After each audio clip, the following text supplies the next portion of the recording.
Hello. We are listening here, listening to music. Get it? Uh, aha. Okay. Anyway, I'm gonna start. So the Footprint Project is the artist that I'm bringing today. They describe themselves as a high-power brass and beats dance orchestra, and they're from Berlin, Germany. The 10-piece band includes drums, beatbox, bass, keys, guitars, vocals, I think woodwinds, and brass, but I had a hard time finding information about them in English, and I couldn't find like a full list of band members very easily. The Footprint Project released their debut album in 2018, and soon after that supported Earth, Wind, and Fire for their German tour dates that same year, which is pretty wild. So the song we're going to listen to today is titled Did I Get You Right? And it's off their May 2022 album, Garden of Opinions, which is a name of an album that I actually really love. I found the song by chance when I was looking for music from a different artist that I saw on TikTok, a whimsical cottage core duo called Small Fools. And a search on Spotify didn't reveal any official releases from Small Fools, but I did find one of the members' inspiration playlists for their band's sound. I guess they have an upcoming release that isn't out yet. And so I went ahead and listened to their inspiration playlist, and I found some really great tracks, including this one from Footprint Project. And 10 consecutive replays of Did I Get You Right later, it felt right to share with you all. So let's go ahead and listen to Did I Get You Right by the Footprint Project. Enjoy. I don't know why, but it stayed on my mind. Hey, did I get you right?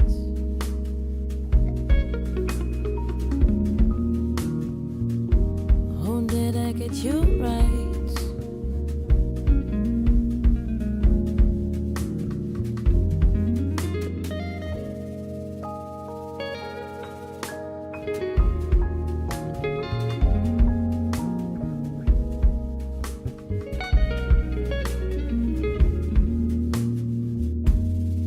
Oh, did I get you right? You were telling me about something I don't understand. You were trying hard to convince me of opinions that I don't comprehend. Can you tell me why?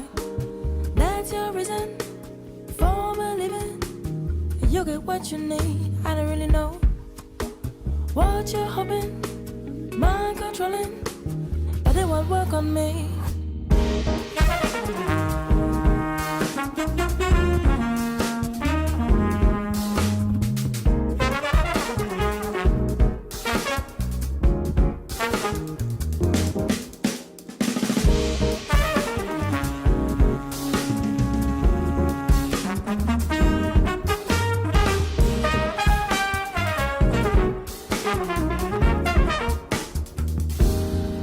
Do you even wanna know my perception of what's happening?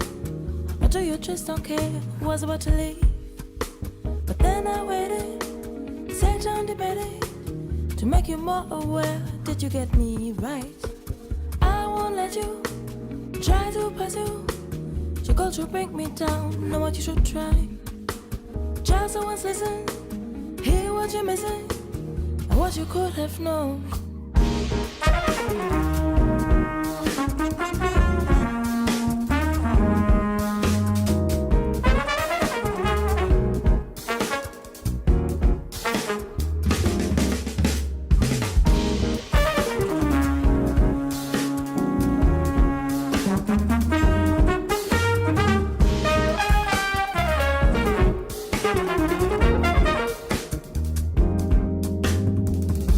The thing is that I don't know you,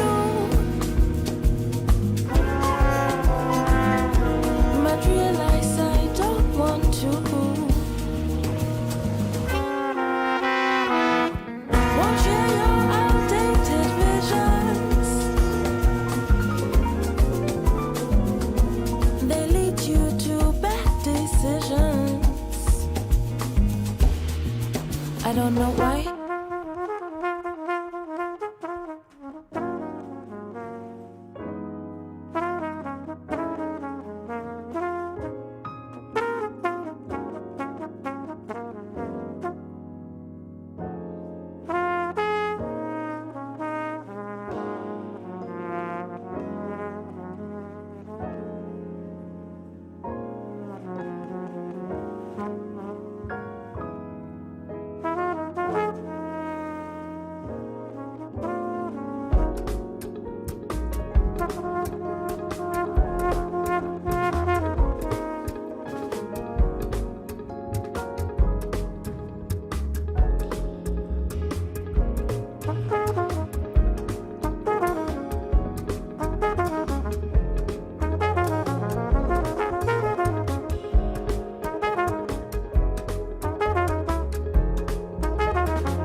Did I get you right? You got me right. Hey. You got me so right. And that's actually the first thing I had on my notes. It's like, yes, you got me right. You got me right. So funky. D- Brass orchestra? That's what you said this was? They call themselves a high-power brass and beats dance orchestra. Okay, because I kind of get that. Like with that whole like really expansive outro section phase that we got, these multi-layered trumpet or horn things going on, it felt very orchestral. And I was like, whoa, that's really cool. Well, and a 10-piece is a big group. Yeah. So Yeah. Yeah.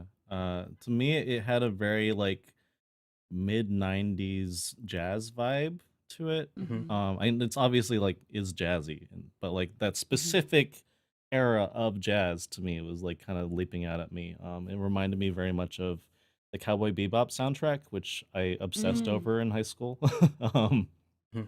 but yeah, it's so good, and I also really love how you can just kind of like vibe out to like the steady rhythm, but also like there's so many within those steady, like in between those beats, there's so many polyrhythms and like so many things happening with like the horn lines and all this and like the twinkling piano on top. It's just there's a lot going on, but there doesn't have to be a lot going on in your head when you listen to it.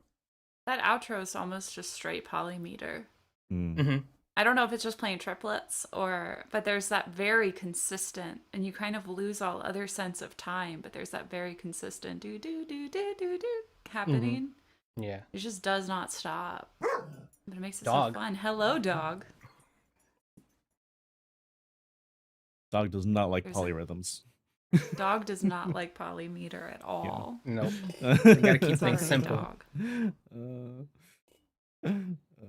Yeah, no. It's I was so glad when this came on that playlist. There were some other really great songs on that playlist, but this was just so cool and so fun to listen to that it really did loop it for a good day. Okay, can you describe for our audience what a polymeter is? If they Oh yeah, sure. You have like time signatures, right? And so you have 4/4, 3/4, 5/4, whatever. 4/4 and 3/4 you hear the most often. Think of 3/4 like a waltz. It's probably the best thing to think of that you will think of most frequently. Polymeter is when you put one on top of the other. So you have some people playing, or one voice or multiple voices playing one meter, one time signature, and another voice playing a different meter, a different time signature. This may not have been true polymeter. It might have been just triplets, which is when you take what's normally divided into 2 or into 4 and you divide it into 3s instead. I used to be able to do the triplet thing, but I don't have confidence right now in trying to do that for you, so I'm not going to try. Triplet? There you go. Like that thing? That's not quite right, but yeah. Something like that. Yeah. Yeah, something like that. There we go. Yeah. That sounded more like it. Yeah. Yeah. I probably should have did like different things, not both of them being snapping, so that it it'd be just sounded easier like to- a lot of snapping. Which is a lot of sound. Yeah. Good Yeah. thing we're not doing straight up podcast anymore, because that would be Yeah. so Be very confusing. Yeah. But yes, when you have like 1, 2, 3, 4, you have Yeah. 1 over top of it. Yeah. I think that was not right, but you know what I mean. Yeah. You know. Yeah. They're fine. they're really cool. And We've they're gotten really the point. But yeah, I do love that Mhm. that outro. I also love the outro, how it kind of like gently sets you back down after that long trumpet solo. It like is kind of easing you back out of the song after you've been in this song, and I think that's a cool effect to have. fun. Yeah. The outro has a pretty intense build up, and I'm not sure if like intense is the best word for it, but I do feel like as it ramps up and there's this recurring sort of like ending phrase thing that they do once they reach a cycle of whatever it is that they're repeating. There's like this repeating thing that they end on with like the the layer of horns kind of like doing this kind of chord ending thing. So that like lets you know that you've reached the end of the cycle, and then they're going to ramp it up for the next cycle. There is like this intensity because like as the lead trumpet that's doing, or the lead horn that's doing the solo is getting more feverish, the layers are getting more stacked and more stacked, and we get that release at each phrase. Like it does feel pretty intense, at least for me, because like I can feel the energy just rising, and then once it finally ends and then we get the do do do do section, and we're just being like dissipated out. It feels like a release. It feels like a release of tension. So I do like that choice as well, how it ends on that very, very calm, deep deep exhale sort of feeling at the very, very end. I also like there's so many like changes in mood in the song that are just really great. I think what I would interpret as like an Afro-Cuban sort of bridge happening. Like it happened. It wasn't surprising. Like it was a neat like, oh wow, Afro-Cuban. But like it came in where I thought a bridge was about to happen. So like that wasn't like too shocking. But then like immediately after that bridge, there's just like the trumpet solo starting out really quiet and like kind of reminded me of maybe a bird flying, or like, I know that's the image that came to mind. Just kind of flitting around. But so many exciting changes in alterations of mood is just really fun. Yeah. It's Yeah, a I long think- song, actually. It's like it's almost 6 minutes long, but it feels like 4 songs in one. Which I feel like it's kind of like par for the course with this sort of style of music in a way.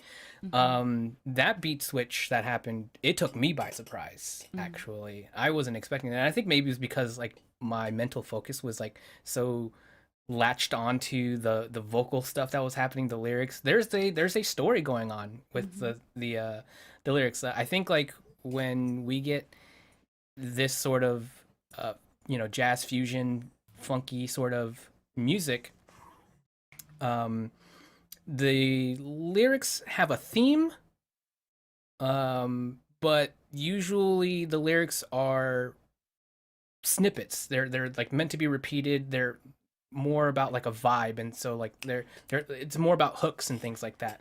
But this song, like you can kind of clearly tell like there's a kind of like a beginning point and an ending point of like someone getting across this message about this kind of dialogue about opinions and things like that. So I was actually very wrapped into the lyrics and like what was happening, because each verse felt like there was a continuation of the idea. So that was like new to me, because typically it's more like hooks and things like that. So I was like really wrapped into the lyrics, and then when the beat switch happened, like I was like blown away. I was like, whoa, I did not see that coming. It totally took me by surprise. It was really, really cool. I think what surprised me the most is that it doesn't go back to that A section. Yeah. Because we almost had like a chorus hook but it's not lyrics in the trumpet. That trumpet line to me feels like an instrumental hook in a way. And it was a little surprising to me that it's not referenced pretty much at all in the second half of the song.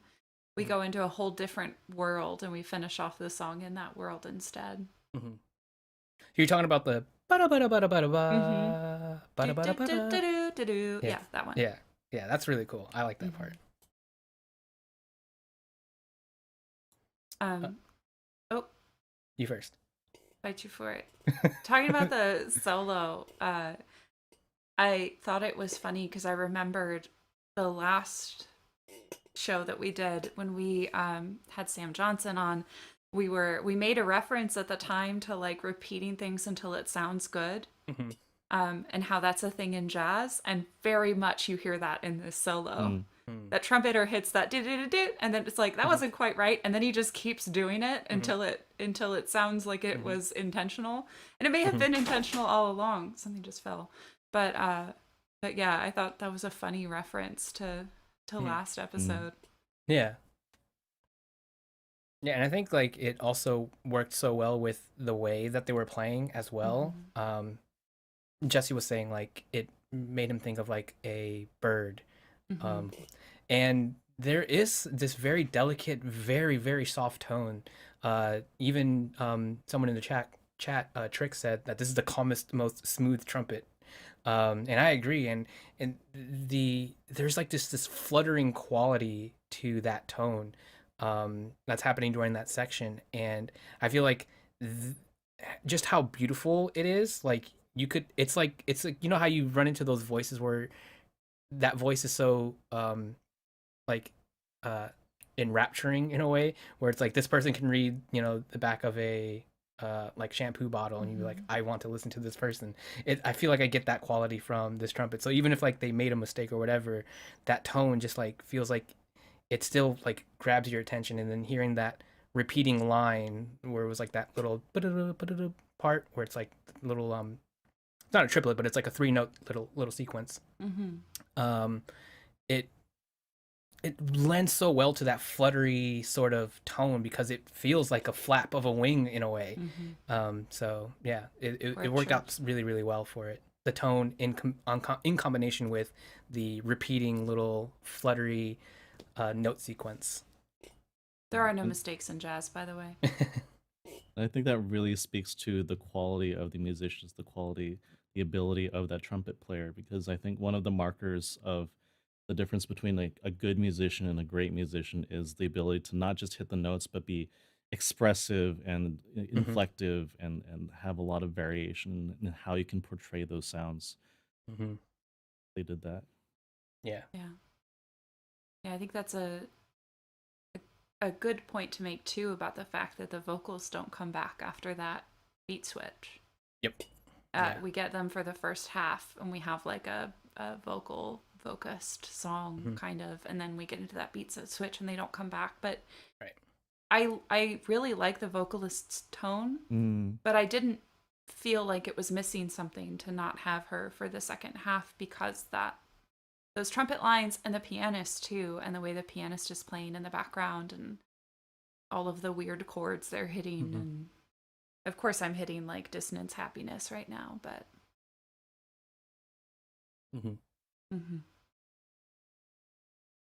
trick switch adds, especially being quiet and calm with trumpet is a big skill. Yeah. Ex trumpet player here can confirm. It's tough. You broke up with it? Or did it break up? We got into a fight. And who won?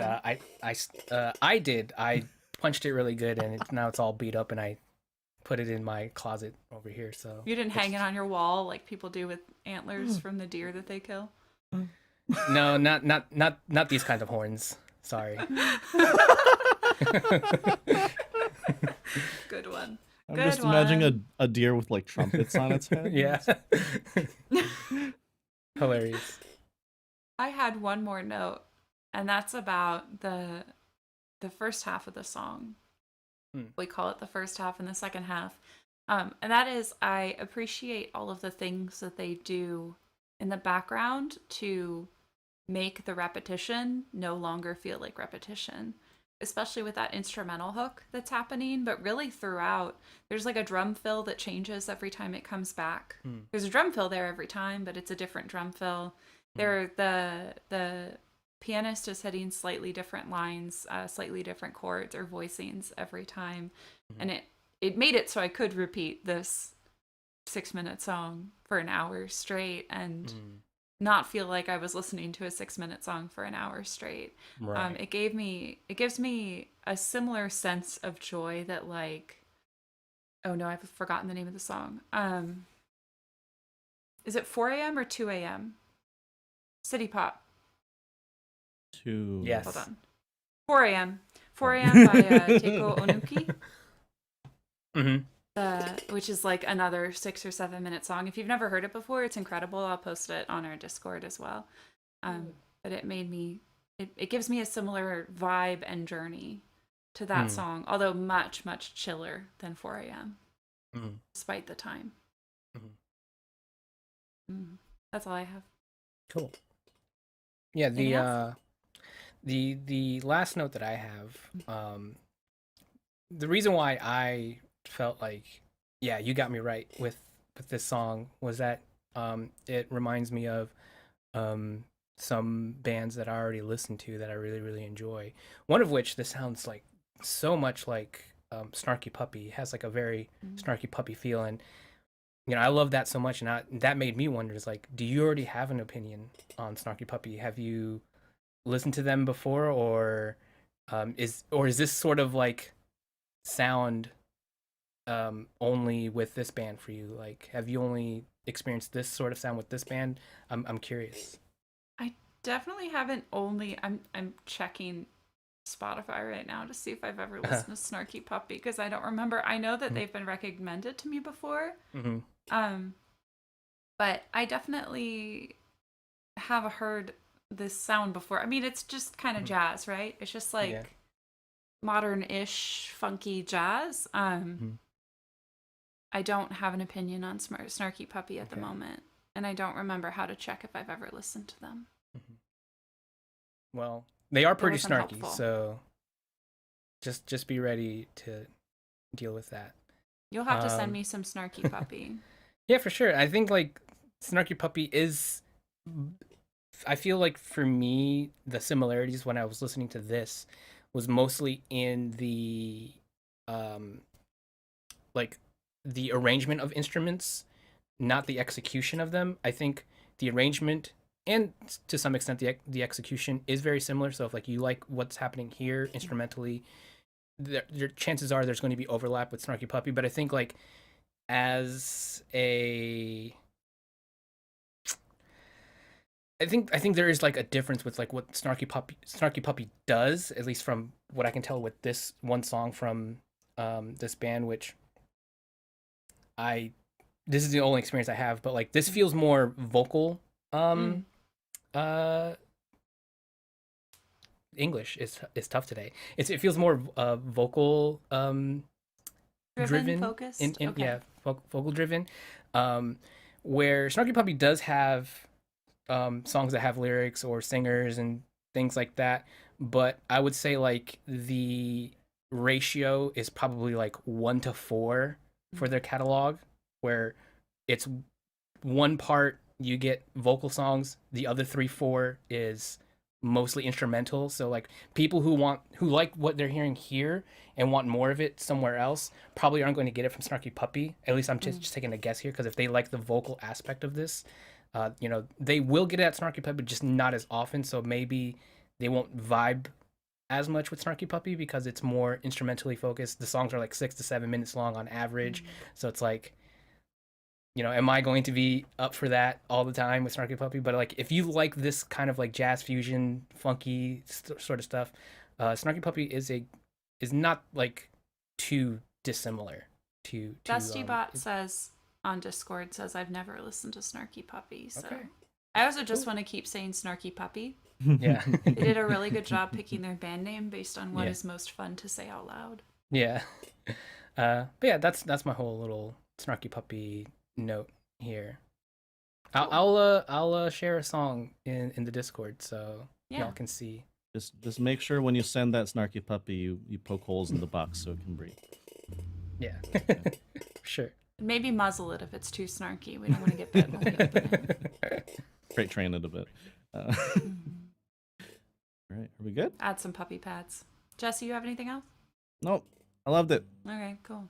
Yeah. Well, I did listen to their full album, although for I think the second time, one time I was working, I wasn't really listening to it, but I listened to all of Garden of Opinions earlier this weekend. Sweet. And it's a almost an hour long album. This was definitely my favorite song off of it, which I was thankful for. What is wrong with your face, Jesse? I listened to Olive Garden of Opinions.